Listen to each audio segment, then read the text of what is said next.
तो जिस प्रकार हम श्याम बाबा के रिंगस से जाते हैं, मेला भरता है, तो गाड़ी इस गति से निकलती है कि मानो 1 घंटे में वो 1 किलोमीटर भी तय नहीं कर पाती। उसी प्रकार से 11 बजे से चले हुए आपके बीच में 1-1:30 बजे के लगभग हम लोग पहुंचे। इतना जो हम सब में जो प्यार और सम्मान मिलता है, ये इसलिए कि आप जब भी आपके यहाँ कोई भी व्यक्ति आता है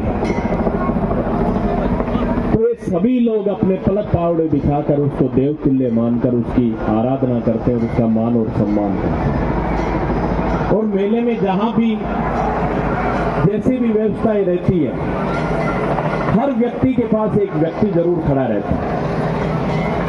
जिस व्यक्ति को जहां कोई भी आवश्यकता पड़ती है तो तुरंत प्रभाव से दूसरा व्यक्ति उसके पास खड़ा मिलता है। मेले बहुत से भरते हैं, लेकिन जो लोगों की सेवा यहाँ की जाती है, अभी जब मैं मंच पर पहुंचा और हम बैठे हुए थे तो मैंने अभी मजाक में कर दिया, मगर आज हुक्का नहीं आई, इतनी देर में तो कली हाथ में पकड़ा दी। इससे बड़ी हमारे लिए सौभाग्य की बात नहीं हो सकती कि आप लोग किस मान और सम्मान के साथ ये मेला मनाएं। अभी मेरे से पहले भैंसला जी और दाताराम जी, कोई भी ये सामाजिक मजाकों के रूप में आप लोगों को हंसाने का, मनोरंजन करने का कार्यक्रम जो रखा है, ये थी तो मनोरंजन के लिए। एक बार हमारे बीच में बैठे हैं प्रेम सिंह जी, इन्होंने दाताराम जी की मैसेज को और खास तौर से जो इसी कोटपुतली की धरती की जो बेटी है उसको जिला प्रमुख बना दिया सीकर जिले का। और मैडम आ गई सीकर के अंदर। मैडम का मतलब राजस्थान की मुख्यमंत्री वसुंधरा राजे सीकर के अंदर आ गई। प्रेम सिंह जी भी यहाँ बैठे हुए, ये कोई मजाक की बात नहीं है। नहीं, ये बैठे हुए कोई बात होगी तो बता देंगे क्यों सर। और जब ये बात करने लगे तो मैडम ने कहा जिला प्रमुख कहाँ है, उसको बुलाओ। तो अभी बोले तुम जिला प्रमुख को नाम लेते खड़ो हो गए, टांग नहीं अकड़ के रहना। यह उनकन जाबा लागो। जब किसी अधिकारी ने कहा प्रेम सिंह जी तो क्या कहते, प्रेम सिंह जी तो हमने बनाए थे, नहीं लेख रहना आजादाताराम जिला प्रमुख तो थो जो जब कनेसी गायो मैडम का हेलीकॉप्टर में बैठ वाला है, जब अधिकारी बोल दिया बोले मैडम ये जिला प्रमुख नहीं है, जिला प्रमुख तो और है, इनके घर से है और ये खुद हर जगह उस कार्यक्रम में पहुंचता है। तो वसुंधरा के सामने तो अच्छा कौन टिक पाओगे। जब मैं उन्हें आंख उठाकर बोला आप जिला प्रमुख हो, नहीं कहते मेरे भाई हिंदी से जिला प्रमुख है। तो साहब ये तो बातें चलती रहती है। मैं तो इतना कहना चाहता हूँ मेरे साथियों, मेरे नौजवान साथियों, मेरे बुजुर्गों, आज इस पावन मेले के पर्व में जब हम लोग कोहाड़ा की इस बस्ती पर पैर रखा और इस धरा में आए तो ऐसा देखने को मिल रहा था कि मानो पूरे देवी देवता आप लोगों पे इतने खुश हो, जहां भी देखे सिर्फ खुशहाली का माहौल। कहीं कोई अलगोजे बजा रहा है, कोई धमाल कार्यक्रम चल रहा है, कहीं कोई और कार्यक्रम चल रहा है। ऐसा हर भारतीय संस्कृति का समावेश हर जगह हो नहीं सकता। ये हम अपने आप में सौभाग्यशाली मानते हैं कि हमें भी इस कोटपुतली की धरा पर जन्म लेने का मौका मिला, आप लोगों के दर्शन करने का मौका मिला और आप लोगों से मिलकर जब भी इस मेले में आते तो बड़ी अपने आप में गौरवान्वित साल महसूस करते हैं कि हमारे यहाँ इस बस्ती में भी ऐसा मेला भरता है।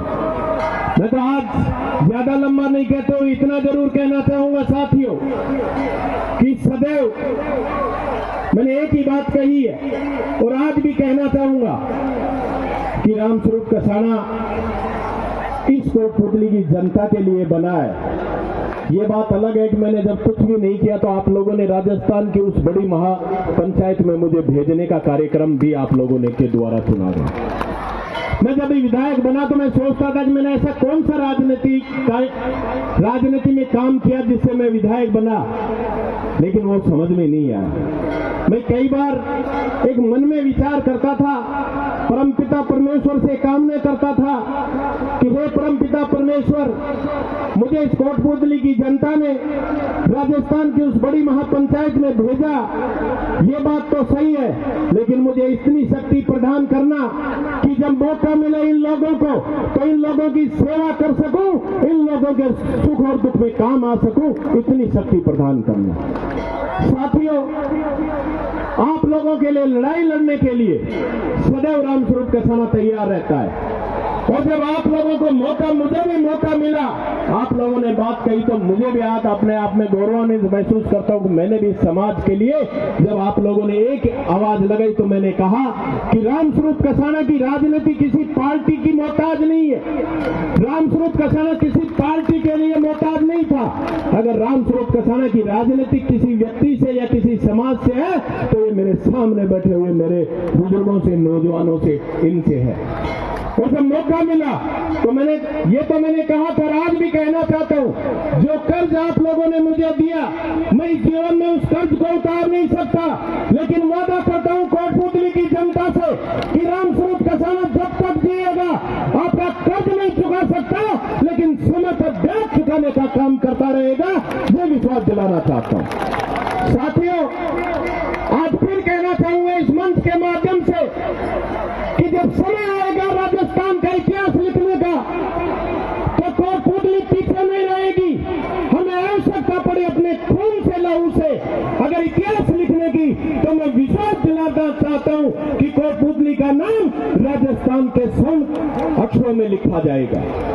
साथियों, एक बार एक जंगल में आग लगी और आग लगी तो सभी पक्षी उड़कर दूर चले गए। एक चिड़िया थी, वहीं पास में एक तालाब था, उस तालाब के अंदर जाती और चोंच भर के और उस जंगल की आग बुझाने का काम करती। तो किसी दूसरे जानवर ने कहा